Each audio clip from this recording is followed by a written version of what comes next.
Hello and welcome back to my channel. চলে এসেছি আর একটি গুরুত্বপূর্ণ ভিডিও নিয়ে।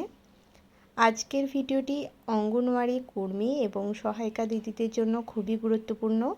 আপনারা সকলেই জানেন এখন প্রত্যেকটা অঙ্গনওয়াড়ি কর্মী দিদির ফোনে এমডিএম সফটওয়্যার ইনস্টল হচ্ছে।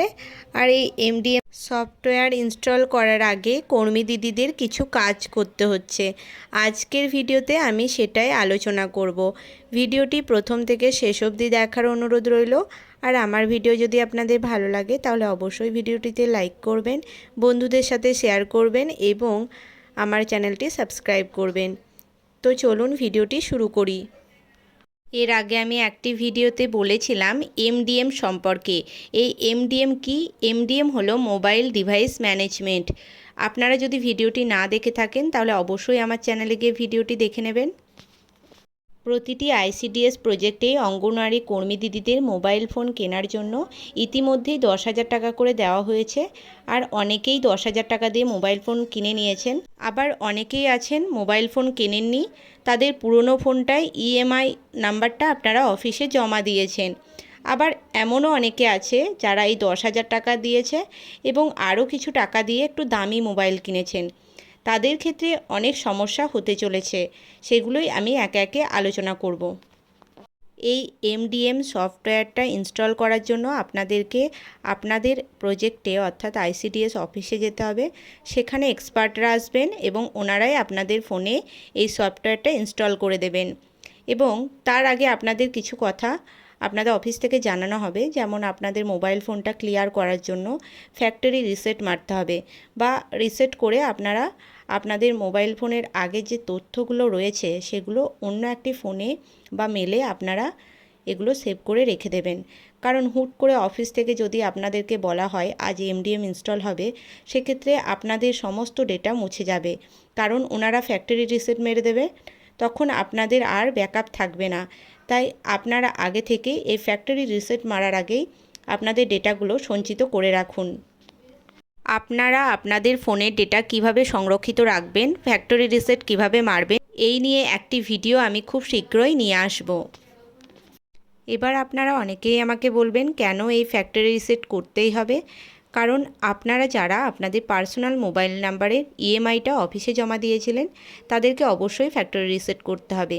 কারণ আপনাদেরকে মোবাইল কেনার টাকাটা দেওয়া হয়েছিল অফিসিয়াল কাজকর্মের জন্য। আপনারা সেই মোবাইলটা না কিনে আপনাদের নিজেদের মোবাইল নাম্বারটা ইএমআই নাম্বারটা অফিসে জমা দিয়েছেন। ওনাদের কাছে আপনার হাতের যে পার্সোনাল মোবাইল সেটাই আপনাদের অফিসের যে টাকাটা দেওয়া হয়েছিল সেখান থেকে কেনা বলেই প্রমাণিত হচ্ছে। সেই ক্ষেত্রে আপনাদের সেই পার্সোনাল মোবাইল নাম্বারটা অফিসের কাছে এখন ওটা অফিসিয়াল কাজকর্মের জন্য দেওয়া মোবাইলটা। তাই আপনারা সেই ফোনে কখনোই পার্সোনাল ইউজ করতে পারবেন না।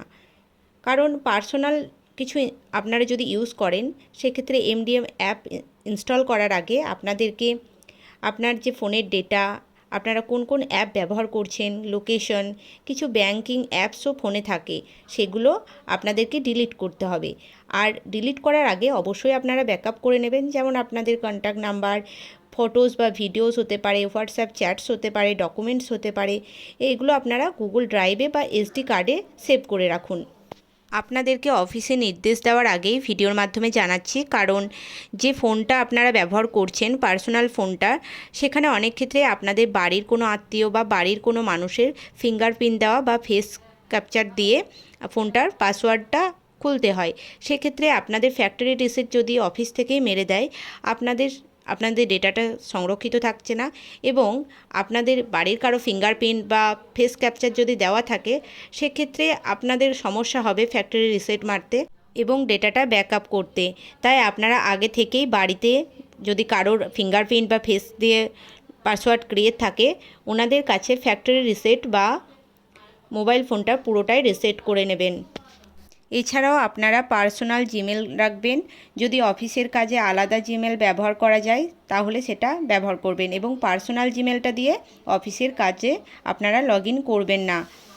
এবার বলি, অনেকেই আপনারা দামি মোবাইল কিনেছেন, সেক্ষেত্রে সেই মোবাইলটিতে আর পার্সোনাল কাজে ইউজ হবে না। তাই আপনারা চেষ্টা করবেন একটা 10,000 টাকার ভিতরে কোনো মোবাইল কেনা, কারণ এখন থেকে সমস্ত কিছুই সেই মোবাইলের মাধ্যমেই সম্পন্ন হবে, আর আপনাদের পার্সোনাল কাজে সেই ফোনটা আপনারা ব্যবহার করতে পারবেন না।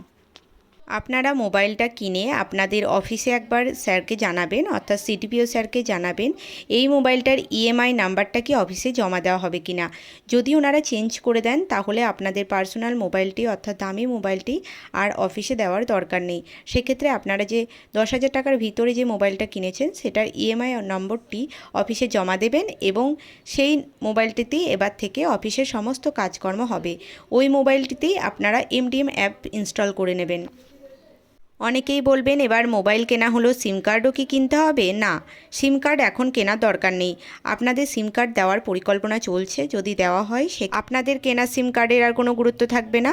তাই আপনাদের যে সিম কার্ডটা প্রোভাইড করা হবে সেই সিম কার্ডেই তখন কাজ চালাবেন। এখন যে মোবাইলটা আপনারা কিনছেন সেখানে এমডিএম অ্যাপ ইনস্টল করার পর কোনো রকমের সিম কার্ড লাগছে না। আপনারা আপনাদের ফোনের ওয়াইফাই দিয়েও সেটা কানেক্ট করতে পারবেন।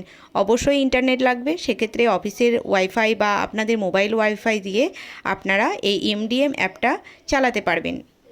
এই এমডিএম অ্যাপ ইনস্টল করার পর আপনারা সেই ফোনে আপনাদের পার্সোনাল কিছু অ্যাপস, যেমন ব্যাংকিংয়ের অ্যাপ, এছাড়াও ইনস্টাগ্রাম, ফেসবুক এই ধরনের অ্যাপসগুলো রাখতে পারবেন না।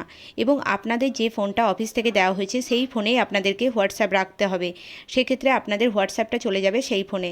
এবার অনেকেই আমাকে কমেন্ট করবেন আপনাদেরকে সিম কেনার টাকা, এছাড়াও দুটো মোবাইল কেনার টাকা, এছাড়াও আপনাদের মনে হবে যে দুটো ফোনের রিচার্জ করার টাকা আপনারা কোথায় পাবেন। আপনাদেরকে ফোন কিনতে সেই টাকাটা দেওয়া হয়েছিল 10,000 টাকা, সেই টাকা থেকেই ফোন কিনে আপনাদেরকে অফিসে জমা দিতে হতো। আর আপনাদের এখন আর কিছু করার নেই, আপনারা স্যারকে রিকোয়েস্ট করুন, না হলে আপনাদের পার্সোনাল ফোনটা অফিসের কাজে ইউজ হয়ে যাবে। সেক্ষেত্রে আপনাদের অনেক ডেটা লিক হয়ে যেতে পারে, আপনাদের বিভিন্ন ব্যাংকিংয়ের তথ্যও লিক হয়ে যেতে পারে। তাই আপনারা এই ব্যাপারে অবশ্যই সাবধান থাকবেন। আপনাদের কাজের সুবিধার জন্যই সেই ফোনে আপনারা ওয়াইফাই দিয়ে কানেক্ট করতে পারছেন, সিমেরও প্রয়োজন হচ্ছে না। তাই সেক্ষেত্রে আপনাদের টাকা অতটাও খরচ হবে না। অনেক প্রজেক্টেই এই এমডিএম অ্যাপ আগেই ইনস্টল হয়েছে। সেই সব প্রজেক্টের ক্ষেত্রে ওনাদের পাওয়া তথ্য অনুসারে বলা হচ্ছে যে আইসিডিএসের অ্যাটেন্ডেন্স এবং রিপোর্টিং যে আগে ফিজিক্যালি নেওয়া হতো রিপোর্টগুলো, সেগুলো এখন এই অ্যাপের মাধ্যমে নেওয়া হচ্ছে। আর এই অ্যাপের সুবিধা অসুবিধা আমি একটি ভিডিওতে আলোচনা করেছি, আপনারা ভিডিওটি অবশ্যই দেখবেন। যে প্রজেক্টে এই এমডিএম চালু হয়েছে ওনাদের পাওয়া তথ্য অনুসারে ওখানকার কর্মী দিদিরা নতুন ফোন কিনেছেন এবং সেই ফোনের ইএমআই নাম্বার অফিসে জমা দিয়েছেন, অবশ্যই সিডিপিও স্যারের পারমিশন নিয়ে, এবং বাড়িতে ফ্যাক্টরি রিসেট মেরে ওনারা ব্যাকআপ রেখে দিয়েছেন, তারপর এই সফটওয়্যারটা ইনস্টল করেছেন। সেক্ষেত্রে ওনাদের কোনো সমস্যা হয়নি। তো এই ছিল ভিডিওটি ভালো লাগলে অবশ্যই লাইক করবেন এবং কমেন্ট করবেন কোন জেলা থেকে দেখছেন। আর আমার ভিডিও ভালো লাগলে অবশ্যই চ্যানেলটি সাবস্ক্রাইব করবেন। দেখা হচ্ছে নেক্সট ভিডিওতে, ততক্ষণ পর্যন্ত টাটা।